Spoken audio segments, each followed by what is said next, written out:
Hello everyone, I'm Brian Tracy.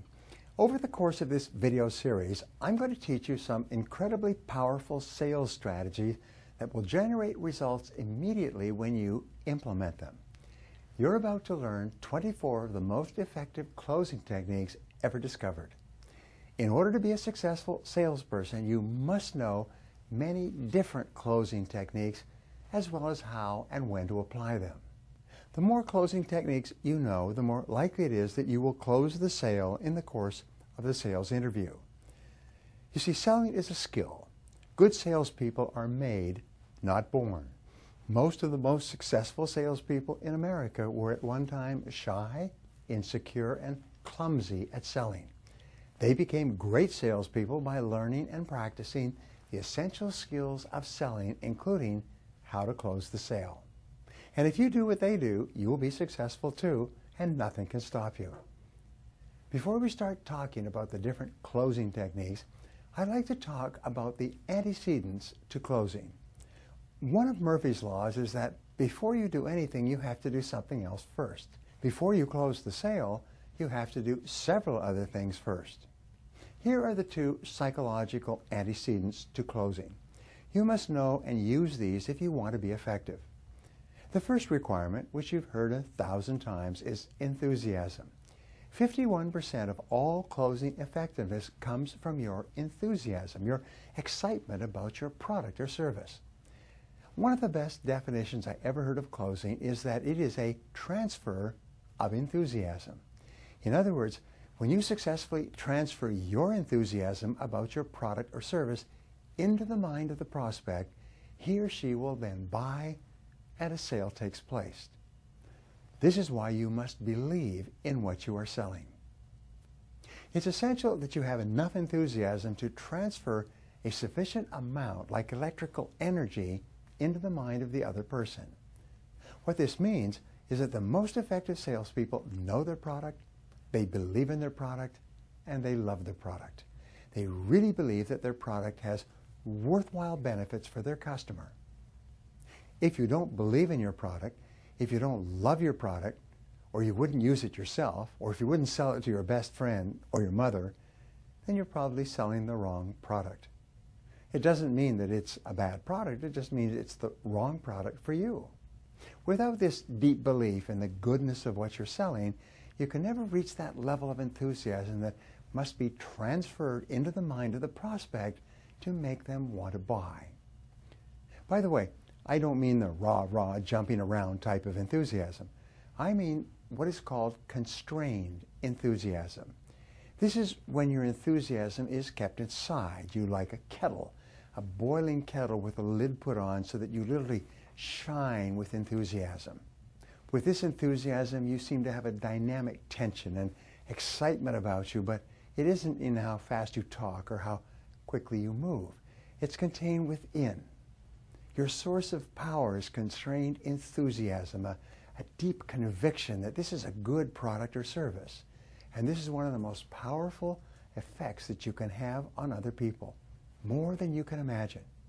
Ralph Waldo Emerson once said, "Nothing great was ever accomplished without enthusiasm." And that is true for closing the sale.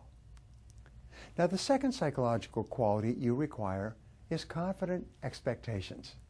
You must expect the best. You must confidently expect that the person is going to say yes if you just ask them enough. When you ask the prospect to buy, you must confidently expect them to buy. For example, you ask expectantly, "Would you like the red one or the green one today? The big one or the small one? The more expensive or the less expensive?"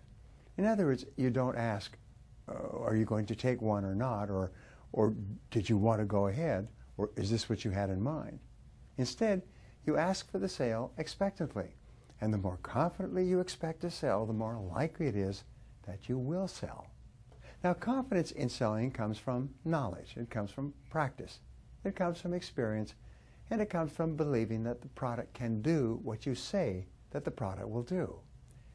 Confidence shows when you confidently expect the prospect to buy. Now, in the process of selling, there are several other steps that you must take before you close. Let's talk about them in order. The first step, of course, is qualifying. You cannot sell a product until you have thoroughly qualified the prospect. Every one of us has been in a situation where we've walked into a store, onto a used car lot, as somebody comes up and says, would you like that? Or why don't you take it? Or are you going to buy it today? They try to close you without ever asking what it is you want or what you need. They forget to qualify. So to qualify effectively, you have to find the answers to 4 questions. Question number 1, does the prospect need what you're selling? Question number 2, can the prospect use what you're selling? Do they have the technological capability? Many people may need a piece of high-tech equipment, but they may not be able to use it because of the people or the structure of their organization. Question number 3 in prospecting is, can the person afford the product?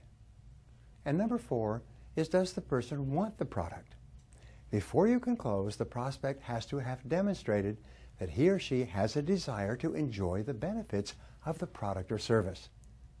Now, once you've given your presentation and qualified the prospect in all 4 of these categories and determined that he or she wants to buy it, now you're in a position to begin asking for the order. Much of the sale is made in the presentation. In some products, especially in real estate, the close is largely determined by how well you present this product to the prospect. Now, the moment of closing is always difficult. There's always a moment, or even longer, of tension. There's always a feeling of stress on the part of the prospect. This is a form of buyer's remorse in advance. Whenever a prospect reaches a point where he or she has to make an important decision, whenever he has to spend money, tension wells up inside of him and he experiences the fear of potential failure. Every one of us as human beings experiences this fear of failure on a regular basis.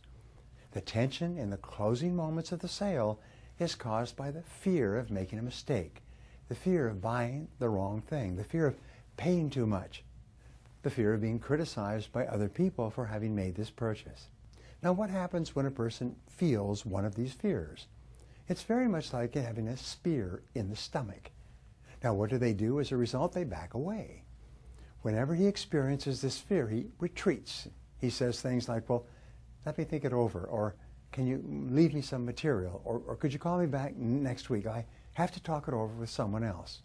I have to check it out first, or I can't afford it, and so on. These are all different ways that the prospect tells you that I don't think if I make this decision, it'll be the right thing for me. Now, the second major stumbling block at the close is the fear of rejection. It's the fear of the prospect saying no. Each of us, as salespeople, deep down inside, has a fear of being told no, a fear of being rejected, being treated with disapproval or criticized. Because of this fear, we very cleverly organize our lives in such a way that we don't put ourselves in front of people who can say no. And by the way, if you have a problem with the word no, you've picked a very interesting profession to get into, because the 4 out of 5 sales calls end with no's, even in the very best of times. In the finest economy, with the finest product, 80% of the people you talk to are going to say no. So one of the key factors in successful selling is to be prepared to hear a no and continue. When the prospect says, no, I don't think so, you must be able to let it just roll off your back like water off a duck's back.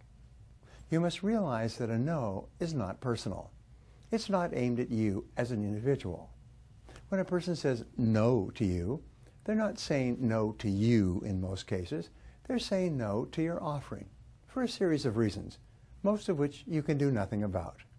Your job is to face your fear, confront your fear, do the thing you fear, and just ask for the order. Now, sales resistance is normal and natural in every sales conversation. At the moment of making a buying decision, this fear, this uneasiness, this tension starts to build up. Your job is to get through that moment of tension as quickly and as painlessly as possible. And that's what good closing techniques are designed for. Just remember that closing techniques are not ways of manipulating other people. They're not techniques to get people to buy things they don't want, don't need, can't use, and can't afford. They are techniques to help people get past that moment of tension. Now, the professional salesperson takes the prospect smoothly past the point of closing, making it easy for the prospect to buy.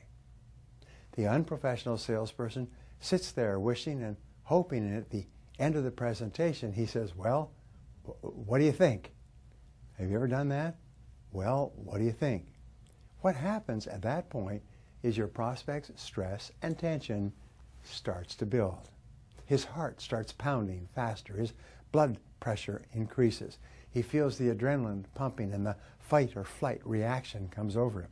Finally, he says, "Well, I think I'd like to think it over," or "I think I have to talk it over with someone else." Even if he wants it, the tension is too great. This is why you must know how to ask a closing question. The tension on the part of the prospect that kills so many sales is why you must learn how to close smoothly and well.